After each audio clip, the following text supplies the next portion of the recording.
This problem is about objects like pants, shirts, images, basically all objects with asset link properties.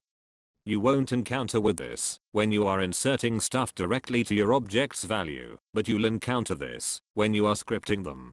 So I did the same here. I got the IDs from links of these shirts and pants. As you can see here, with doing it, they'll just look empty. There are some plugins for this, but I don't recommend using them when there is this method.